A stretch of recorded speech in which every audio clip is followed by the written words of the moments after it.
Eu enterrei a minha mãe viva no jardim da nossa casa de fada em Alfama, enquanto o eco das suas acusações ainda pairava no ar como fumaça de incenso queimado. Não foi um ato de loucura passageira, mas o clímax de anos de veneno que ela derramou na minha alma, gota a gota, até eu me tornar o veneno em si. E o meu namorado? Ele não me impediu, ele cavou o buraco ao meu lado, com as mãos sujas de terra e um sorriso que prometia a eternidade. O sol de Lisboa batia impiedoso naquela tarde de verão, transformando o ar em uma fornalha que grudava a roupa à pele como uma segunda vergonha. Eu estava no chiado, no meio da multidão que se aglomerava à volta da estátua de Camões, vestida com o meu melhor vestido, aquele de linho branco que o João me dera no nosso primeiro aniversário, bordado com flores de jasmim que cheiravam a promessas não ditas. A minha mãe surgira do nada, como sempre fazia, com o seu casaco de lã preta que parecia engolir a luz, e os olhos estreitados como lâminas de faca de cozinha. Olha para ti, Inês. Uma puta de bairro baixo, a pavonear-te como se fosses digna deste chão que pisaste com os teus pecados.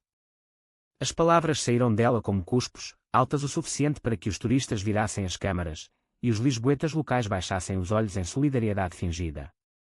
Senti o rubor subir-me ao rosto como uma maré vermelha, mas não era vergonha, era fúria, pura e destilada, o tipo de raiva que faz os ossos doerem e o coração bater como um tambor de fado rasgado. Eu tinha 28 anos, e ainda vivia à sombra dela. A Maria do Carmo, viúva desde que o meu pai se afogara no Tejo num acidente de barco que ela jurava ser castigo divino pela sua fraqueza de homem. Ela criara-me sozinha, ou assim contava a toda a gente na paróquia de São Vicente, mas sozinha significava me arrastar pelas ruas de Alfama como uma boneca de trapos, limpando os degraus das escadarias para os turistas, enquanto ela bebia vinho do Porto em segredo e contava mentiras sobre a filha perdida. Eu trabalhava como guia turística agora, contando histórias de poetas amaldiçoados e rainhas traídas, mas no fundo, cada palavra era uma prece para escapar. O João era a minha âncora, alto, com mãos calejadas de carpinteiro, olhos castanhos que me viam como se eu fosse a Alfama inteira, não só as suas ruas tortuosas. Ele viera do Alentejo, com sotaque arrastado como o vento nas planícies, e jurara-me que me levaria para longe, para uma vida sem o peso das correntes que a minha mãe forjava todos os dias. Mas naquele dia no chiado, tudo ruiu. Ela não parou nas palavras. Agarrara-me pelo braço, as unhas cravadas na carne como ganchos de carneiro, e arrastara-me para o meio da praça. Esta é a minha filha, a vergonha da família. Namorada de um alentejano sem era nem beira, que a engravida e a abandona como um cão raivoso. Mentira. Eu não estava grávida, mas o pânico de que pudesse acontecer um dia, o medo que ela plantara em mim desde os 16, quando me trancara no quarto por ter beijado um rapaz na festa de São João, fez-me congelar. A multidão murmurava, flashes de câmaras como estrelas frias, e eu vi o João ao longe, a correr pela rua Garrett, o seu rosto pálido como o mármore das estátuas. Ele chegou tarde demais para a humilhação, mas a tempo de ver as lágrimas que eu engolia como fel. Solta-a, senhora, disse ele, a voz baixa mas firme como o carvalho que cortava nos seus trabalhos. Ela riu, um riso seco como folhas mortas no outono. Tu? O palhaço que a seduziu. Sai da minha frente antes que chame a polícia por corrupção de menor. Eu soltei-me então, o braço latejante como um coração exposto, e corri. Corri pelas ruelas do bairro alto, onde as luzes de neon pescavam promessas vazias de noites sem fim, até ao nosso apartamento minúsculo no cais do Sodré, onde o cheiro de peixe grelhado subia do mercado e misturava-se com o sal do rio.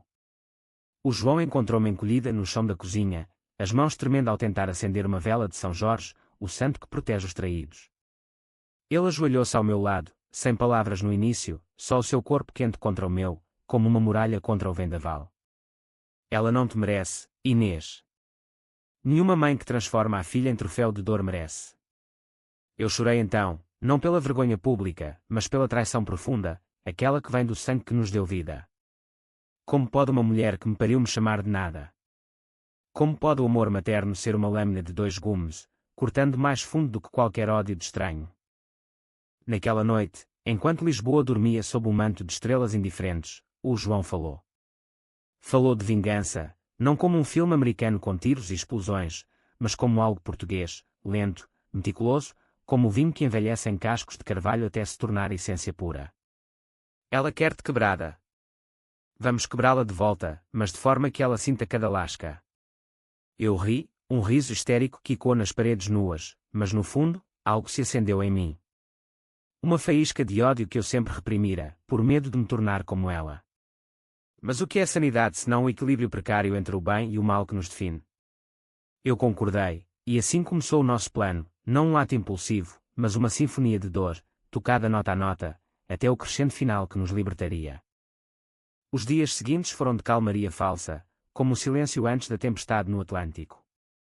Eu voltei ao trabalho, sorrindo para grupos de americanos que pediam histórias de fantasmas nos conventos, mas por dentro, contava os minutos até ao anoitecer.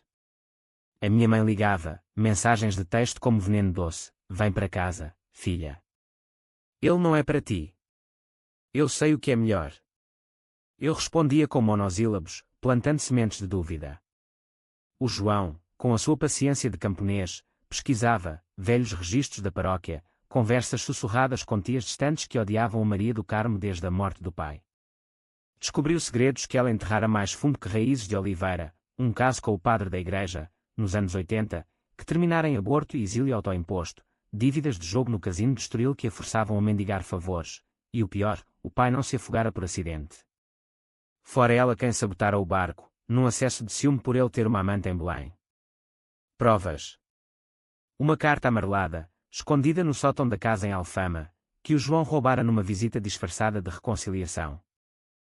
Eu li aquela carta à luz de uma lanterna, as palavras tremendo na página como fantasmas: tu e essa rameira do Tejo vão pagar. O mar leva os traidores. O meu estômago revirou-se, não de nojo, mas de uma liberação sombria. Ela não era vítima, era o monstro que devorava os seus. Usamos isto, disse o João, os olhos brilhando como o Tejo ao luar. Não para a polícia, isso seria misericórdia. Para a alma dela. Vamos expor-na, pedaço a pedaço, até que o mundo a veja como ela nos viu, nua e envergonhada. O primeiro golpe foi sutil, como o fado que começa com uma guitarra solitária. Eu convidei-a para jantar no nosso apartamento, sob pretexto de paz. Ela veio, relutante, com o seu perfume de lavanda murcha e olhares que dissecavam. Servi bacalhau à Brás, o prato que o pai adorava, e enquanto comíamos, deixei cair a carta na mesa, casualmente, como se fosse um guardanapo esquecido. O que é isto? Perguntou ela, a voz um sussurro rouco. Eu sorri, o meu primeiro sorriso verdadeiro em anos. Herança familiar, mãe. Lê. É a tua letra, não é? O silêncio que se seguiu foi ensurdecedor, quebrado só pelo tic-tac do relógio na parede. Ela empalideceu, as mãos tremendo ao virar as páginas, e eu vi o pavor nos seus olhos, não medo da lei, mas da exposição, da perda do manto de santa que usava na paróquia. Ela fugiu naquela noite, sem uma palavra, e eu senti o primeiro gosto da vingança, doce como mel de rosmaninho, mas com o amargor do azedume que deixa na boca. O João abraçou-me depois, os seus lábios no meu pescoço como uma promessa. Isto é só o começo, amor. Ela vai implorar. E implorou, dias depois, batendo à porta às 3 da manhã, as lágrimas lavando o rímel como chuva ácida. Perdoa-me, Inês. Eu era jovem, louca de dor. Não contes a ninguém. Eu abri a porta, mas não o coração. Porquê, mãe? Porque eu sou a vergonha. Ou porque agora és tu? Deixei-a entrar, servi-lhe chá de camomila, envenenado só com verdade, e ouvi as confissões que jorravam como o dor em cheia. O caso com o padre, o aborto que a deixara estéril de alma, as dívidas que a faziam roubar das tias. Cada palavra era uma confissão, cada silêncio uma ferida que eu abria mais fundo. Mas a vingança não para na confissão, ela floresce na humilhação. O próximo passo foi público, e quando a dela no chiado. Convidei as tias para um almoço na casa de Alfama, as mesmas que ela difamara por trás das costas. O João preparara tudo, fotos antigas, extratos bancários falsificados com toques de verdade, e a carta como peça central. Coloquei-a numa mesa improvisada no pátio, sob o sol de meio-dia que não perdoa sombras. Família, anunciei, a voz firme como o sino da Sé, a Maria do Carmo tem segredos. E hoje, eles respiram. As tias ofegaram, os olhos arregalados como uvas maduras, e ela, chegada atrasada, congelou na soleira. Inês, não, suplicou, mas eu continuei, lendo a carta em voz alta, palavra por palavra, enquanto o cheiro de sardinha assada subia da grelha vizinha, misturando-se ao fedor da traição exposta. Elas viraram-se contra ela como lobos num rebanho fraco. Assassina, gritou a tia Rosa, a face contorcida em fúria. Por isso Antônio morreu, não foi Deus, foste tu.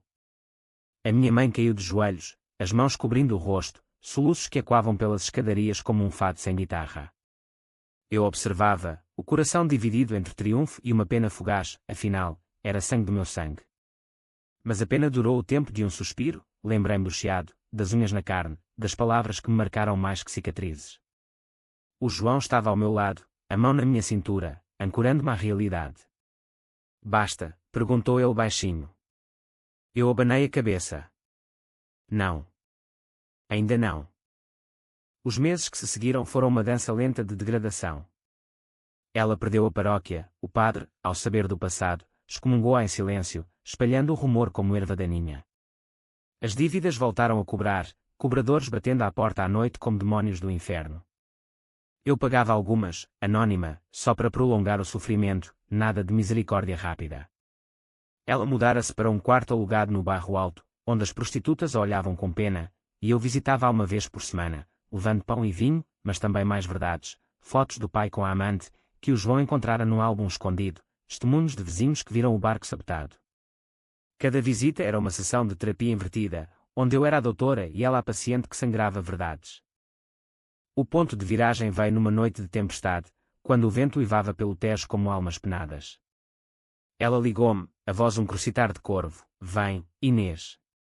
Acabei com tudo. Encontrei-a na casa velha de Alfama, deitada no chão da cozinha, frascos de comprimidos espalhados como confetes de um funeral adiado. O João e eu entramos juntos, a chuva escorrendo dos casacos como lágrimas não choradas. Por que agora? Perguntei, ajoelhando-me ao lado dela, o cheiro de morte misturado ao mofo das paredes. Ela sorriu, fraco, os olhos vidrados.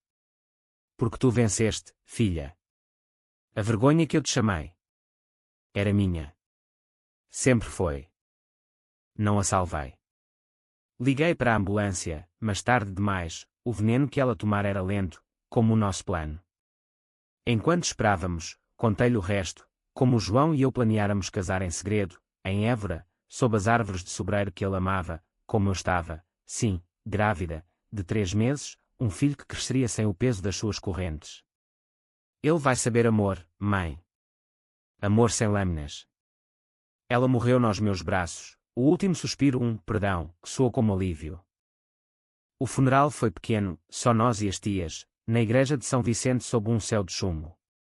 Enterramo-a no cemitério dos prazeres, onde as lápides contam histórias de amores perdidos e vinganças não ditas. O João segurou a minha mão durante o sermão, e eu senti o bebê mexer, um lembrete de vida nova.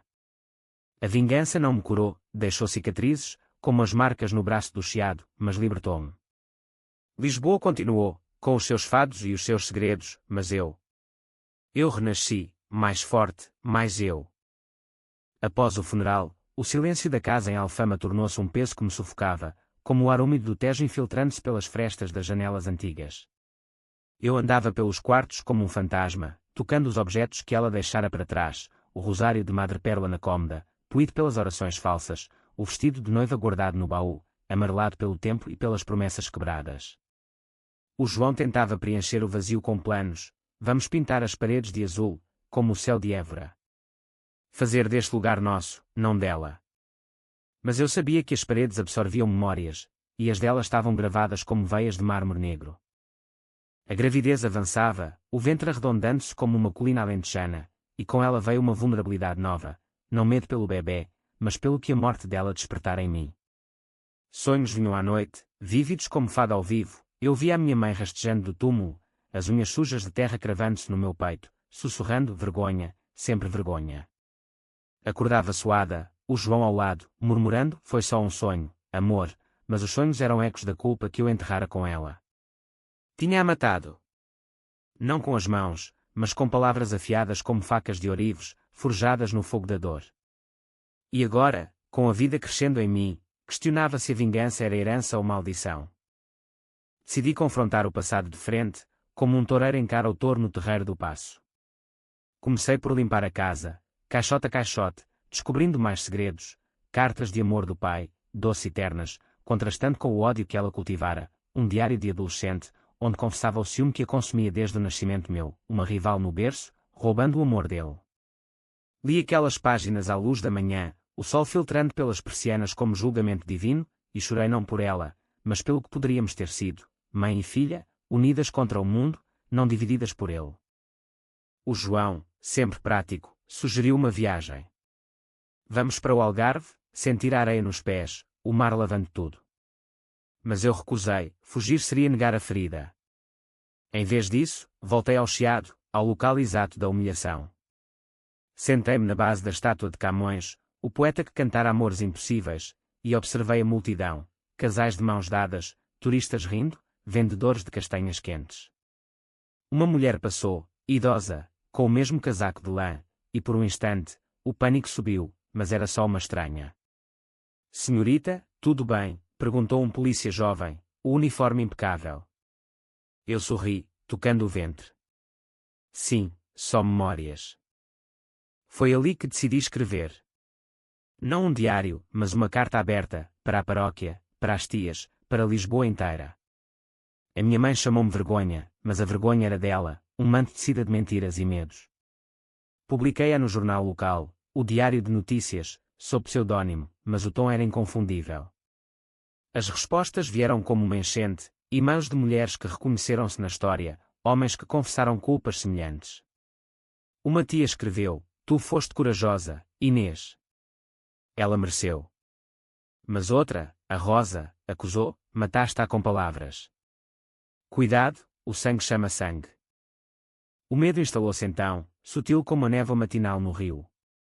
Comecei a notar sombras, passos atrás de mim nas escadarias de Alfama, chamadas anónimas com respiração pesada. O João reforçou as fechaduras, comprou um cão, um podengo alentejano magro e fiel, chamado Fado. Ele protege os nossos, disse, afagando as orelhas caídas do animal. Mas o verdadeiro protetor era ele, o homem que cavara o buraco metafórico ao meu lado, agora a construir o berço com madeira de sobreiro, entalhando flores que simbolizavam o renascimento. Uma noite, enquanto chovia torrencialmente, a porta bateu. Era o padre, o mesmo que excomungara a minha mãe em silêncio. Alto, com barba grisalha e olhos que pareciam poços de penitência. Inês, preciso falar contigo sobre a Maria. Ele entrou, o casaco pingando no chão de azulejos, e sentou-se à mesa onde outrora planeáramos a vingança. Contou-me o que eu já suspeitava, o caso deles fora real, nos anos da Revolução, quando o país ardia em liberdades novas. Ela era fogo, Inês. Mas o fogo consome. Revelou que ela planejara o mesmo para mim, espalhar rumores de infidelidade com o João, para me isolar como ela fora isolada. Eu impedi-a, no fim. Mas tarde demais. Saí daquela conversa mudada, o peso aliviado mas o coração marcado. O padre abençoou o bebê, as mãos trêmulas sobre o meu ventre, e partiu deixando um rosário, não o dela, mas um novo, de prata polida. Usei dali em diante, não por fé cega, mas como lembrete, a redenção vem em camadas, como as cebolas do Alentejo que o João cozinhava em ensopadas reconfortantes. A gravidez progredia, e com ela, uma força nova. Comecei a trabalhar menos, guiando só grupos pequenos pelas ruas de Belém, contando histórias de navegadores que enfrentaram oceanos de dúvida. O João acompanhava-me às vezes, a mão na minha, e as pessoas notavam: que casal bonito, diziam, e eu sentia o orgulho que ela nunca me dera. Mas a sombra persistia. Uma carta chegou, sem remetente: a vergonha não morre com o corpo. Cuidado com o que carregas. O pavor gelou-me o sangue, e contei ao João, que jurou investigar. Descobrimos que era a prima distante, uma das que herdara parte da casa e ressentia-se da exposição. Ela confessou numa chamada chorosa: queria assustar-te, como a tua mãe me assustava. Perdoei-a, não por bondade, mas por lógica fria, a vingança dela era patética, um eco fraco do original. Mas o incidente reacendeu o fogo, eu não seria vítima eterna. Planejei uma reunião familiar, não para julgar, mas para curar. No pátio de Alfama, sob as videiras que trepavam as paredes como veias vivas, reunimos-nos. Falei abertamente, o ventre proeminente como escudo, sobre o ciclo de dor que a minha mãe iniciara e eu quebrara. Não mais vergonhas. Somos família, com feridas, mas inteiras. Elas choraram, abraçaram-me, e pela primeira vez, senti pertencimento sem correntes. O João observava, orgulhoso, e naquela noite, sob as estrelas, fizemos amor devagar, celebrando a vida que criávamos. Mas o passado não solta fácil. Dias depois, um sonho veio novamente, a minha mãe, não rastejando, mas dançando fado, os pés descalços no chão de terra, cantando lágrimas de orvalho, não de sangue. Acordei sorrindo, sabendo que a paz era possível, mas frágil como porcelana de vista alegre. O parto veio cedo, numa manhã de outono quando as folhas de castanheiro no Parque Eduardo VII caíam como confetes de um casamento adiado. As contrações começaram enquanto eu preparava o pequeno almoço, ovos mexidos com pão de milho, o cheiro reconfortante misturado ao pânico súbito que me dobrou sobre a mesa. João, gritei, a voz e quando no apartamento agora maior, com o berço no canto como uma promessa esculpida. Ele correu da oficina improvisada, as mãos ainda sujas de verniz, e pegou-me ao colo como se eu fosse leve como uma pluma de flamingo do Ria Formosa. O hospital de Santa Maria era um labirinto de branco estéril, onde o cheiro de desinfetante combatia o medo como um exército invisível. As horas esticaram-se em eternidade, cada contração uma onda do Atlântico quebrando contra as rochas da minha determinação. O João segurava a minha mão, o rosto pálido mas os olhos firmes, sussurrando histórias alentejanas de mulheres fortes que pariam sob oliveiras, com o sol como parteira. Tu és a minha rainha, Inês. Esta criança vai ser luz. Eu gritava, suava, amaldiçoava o nome da minha mãe, não em ódio, mas em exorcismo final. Quando o bebê saiu, um rapaz de olhos castanhos como o do pai e um choro que encheu o quarto como um hino de fado alegre, chorei. Não de dor, mas de uma alegria crua, que cortava mais fundo que qualquer lâmina. Chamámos-lhe António, em honra do avô que nunca conhecera, mas cuja memória eu resgatara das cinzas da mentira. Os dias no hospital foram de bolha protetora, enfermeiras com sorrisos maternais, o João a trazer flores de jasmim do mercado da Ribeira, e eu a aprender a amamentar, o corpo dele contra o meu como um rio de calor suave. Mas a realidade infiltrou-se rápido. As tias visitaram, trazendo prendas de tricô e olhares curiosos para o neto, redentor. Ele parece o teu pai, disse a tia Rosa, tocando a mãozinha minúscula. Pobre alma, a encontrar paz através de ti. A alta veio, e voltámos para Alfama, onde o bairro nos recebeu com o burburinho habitual, vendedoras de figos secos gritando preços, guitarristas afinando cordas para a noite. A casa, agora nossa, cheirava a lavanda fresca que plantei no jardim, o mesmo onde, em delírio vingativo, imagináramos o pior. O António dormia no berço, e eu observava-o horas a fio, maravilhada com a inocência que contrastava com o meu passado manchado.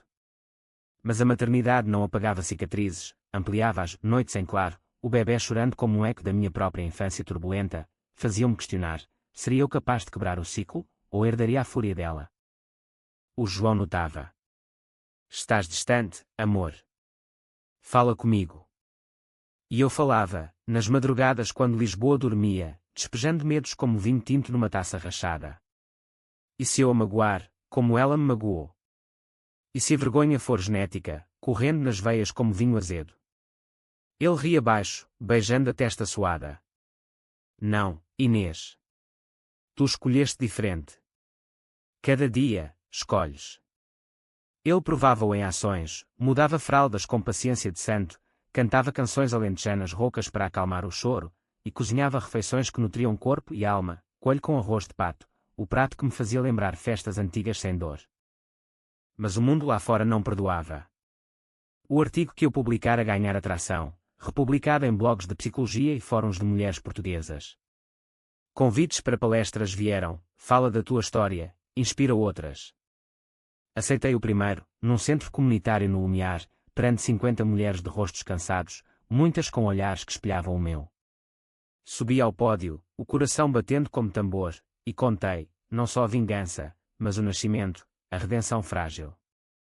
A minha mãe chamou-me vergonha, mas no fim, foi ela quem se vergou. E agora, com este filho, aprendo que a verdadeira força é perdoar, não esquecer, mas perdoar. Elas aplaudiram, lágrimas fluindo, e uma aproximou-se depois, a minha mãe faz o mesmo. Como começo a vingar-me sem me perder? A pergunta ecoou em mim. Respondi com honestidade, não venges por ódio. Vinga por amor, ao teu eu futuro. Mas por dentro, duvidava.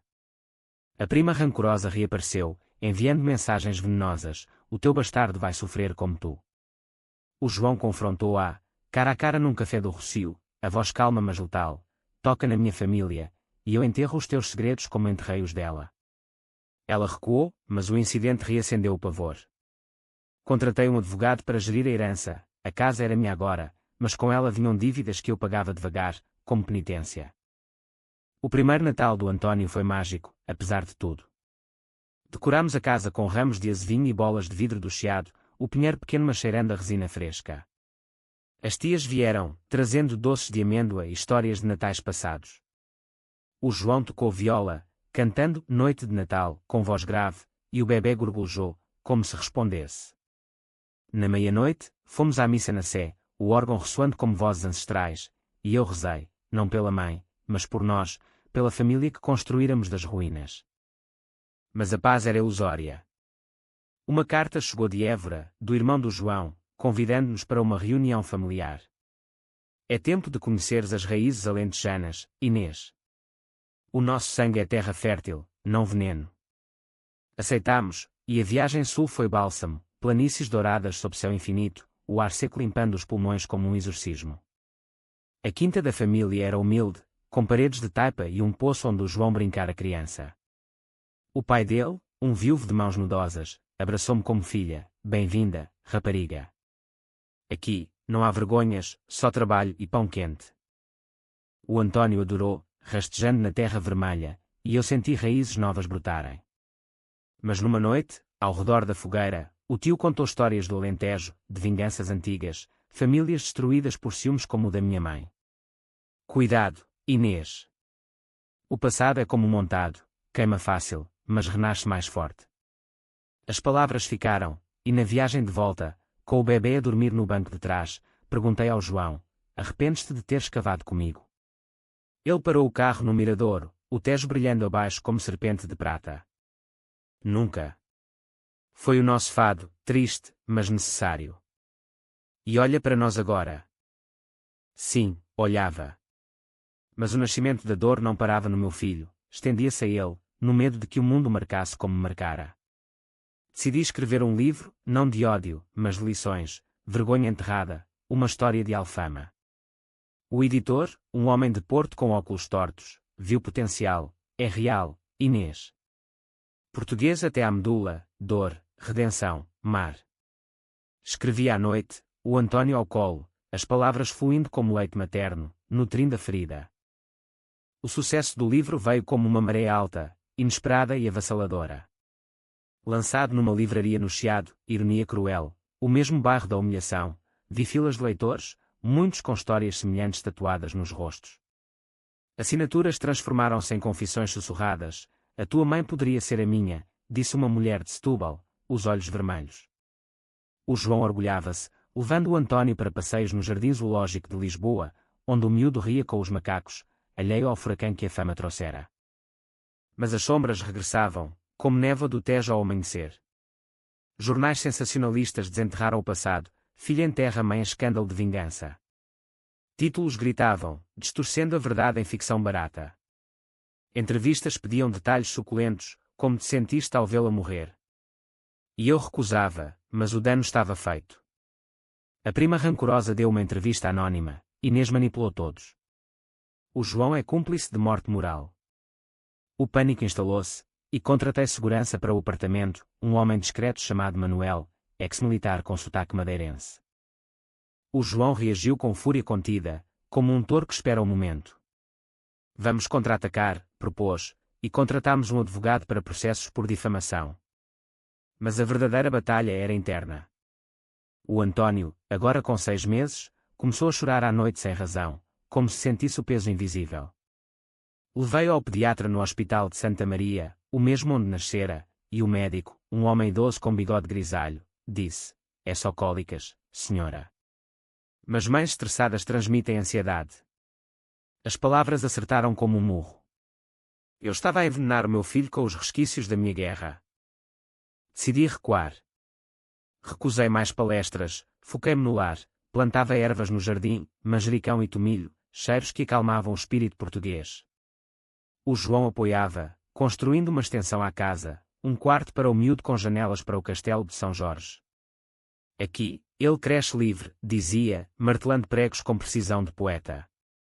Mas a pressão crescia. Um produtor de TV contactou. Queremos uma série, Vergonha em Alfama. Tu como consultora. Ri, mas o riso era amargo. A minha vida não é novela. É fado real, com pausas longas entre as notas. Uma noite, enquanto o vento uivava pelas chaminés, a porta bateu com violência. Manuel abriu, mas era tarde, um repórter intrépido, microfone em punho, gritando perguntas sobre o assassinato lento. O flash da câmara cegou-me, e o António acordou berrando.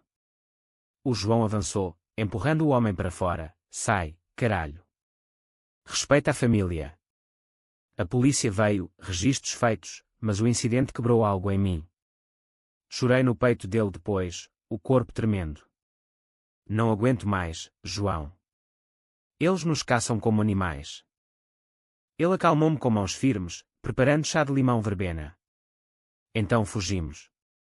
Não para sempre, mas tempo suficiente.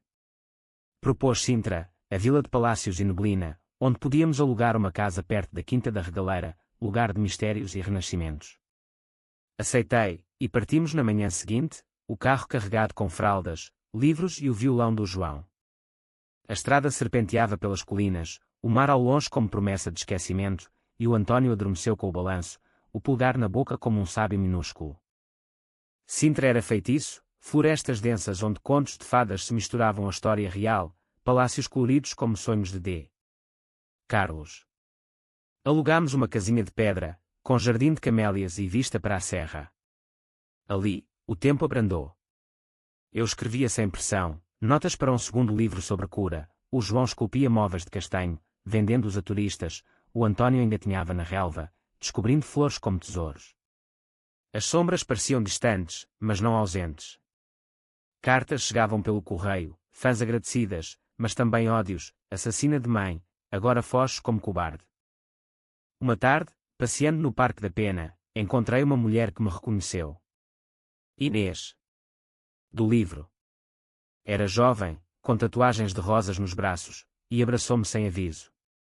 Obrigada. A tua história salvou o meu casamento, confrontei a minha sogra, e agora a paz. Falámos horas, sentadas num banco de pedra, o sol filtrando pelas copas como bênçãos. Ela contou a sua dor, e eu ouvi, percebendo que a vingança inicial abrira portas para empatia, não só destruição.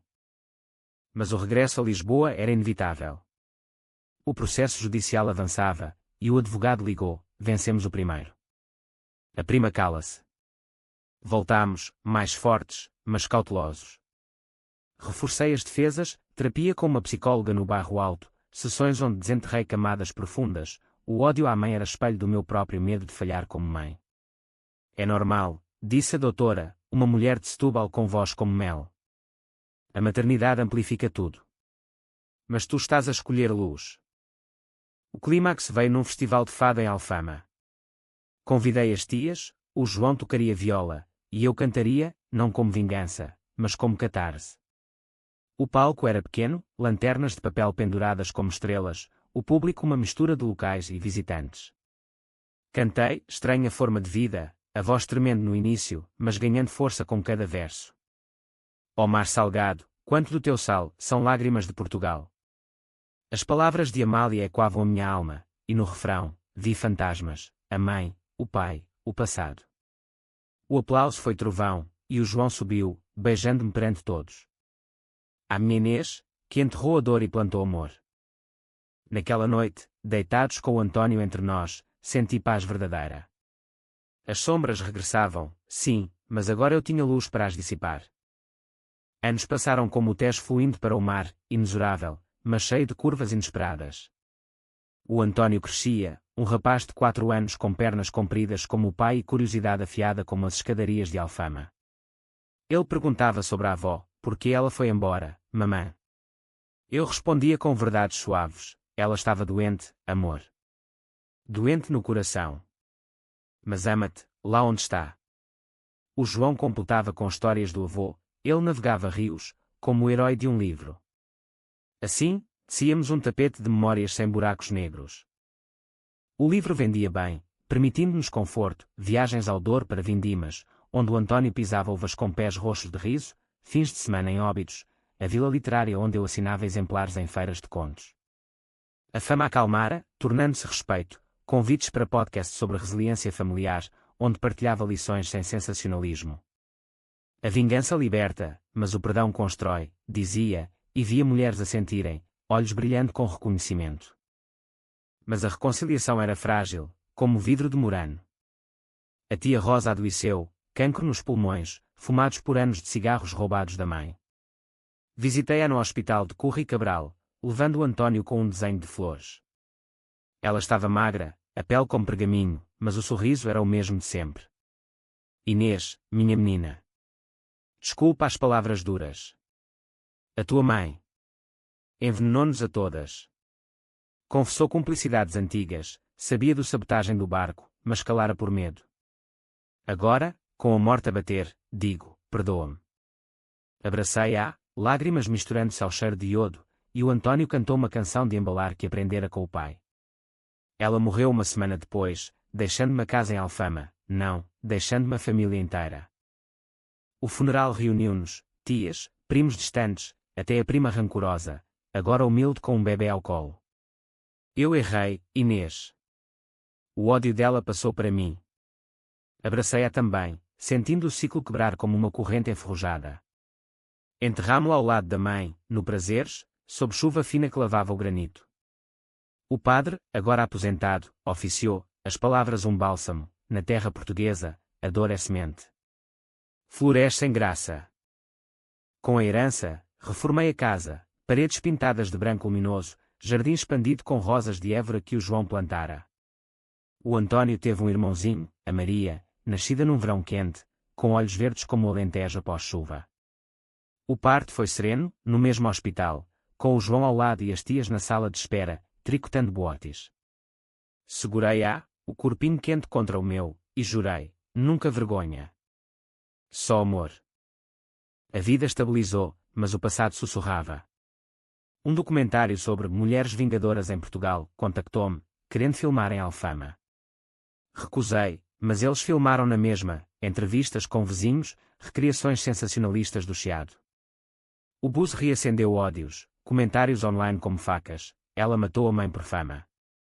O João monitorizava, bloqueando o veneno, mas eu sentia o peso. Por que eles não largam? Perguntei numa noite, enquanto as crianças dormiam. Porque a tua história mexe com eles, amor. Toca feridas que não cicatrizam. Ele tinha razão. Comecei um blog, Raízes Sem Veneno, partilhando dicas de maternidade resiliente, receitas de família alentejana judaica. Ganhou seguidores, criando uma comunidade, Mães de Faro Braga, trocando histórias de superação. Uma surpresa veio de Évora, a mãe do João, viva e viúva recente, convidando-nos para uma visita longa. Ela era terra encarnada, mãos calejadas de ceifeira, riso como trovão. Chama-me avó, Inês. Aqui, és sangue meu. O António e a Maria adoraram a quinta, correndo por vinhas, aprendendo a colher azeitonas. Numa noite, ao redor da mesa com borrego assado e vinho tinto, ela contou a história do João, órfão emocional do pai ausente, mas forte pela mãe que o criara sozinha.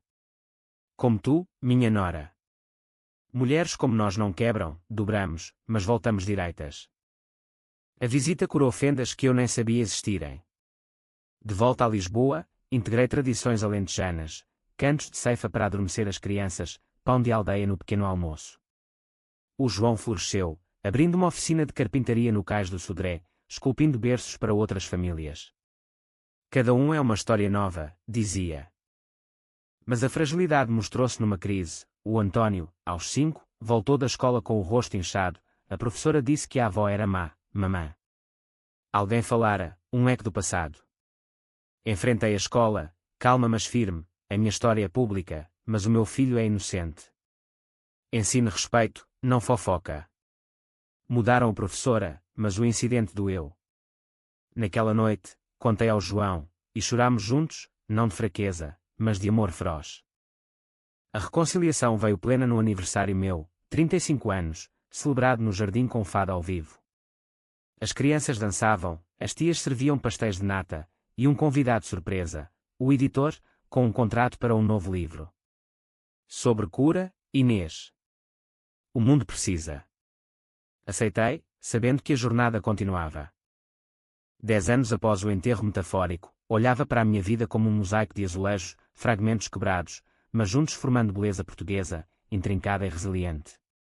O António, agora adolescente de 15, alto como o pai, tocava viola em cafés de Alfama, o seu fado cru atraindo olhares curiosos.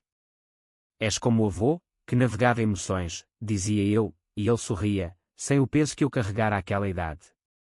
A Maria, de 10, era fogo, dançarina de flamenco fusion, com olhos que desafiavam o mundo, herdando a teimosia da avó sem o veneno. A casa em Alfama era centro de vida, oficinas de escrita para mães, onde partilhava o meu segundo livro, Flores sobre Cinzas, jantares semanais com a família alentejana, enchendo o ar de cheiros ensopada e risos. O João, grisalho nas têmporas mas vigoroso, expandira a oficina para restauração de barcos no Tejo, fecho ciclos, brincava, polindo madeiras que outrora flutuaram segredos. O legado da mãe. Transformado.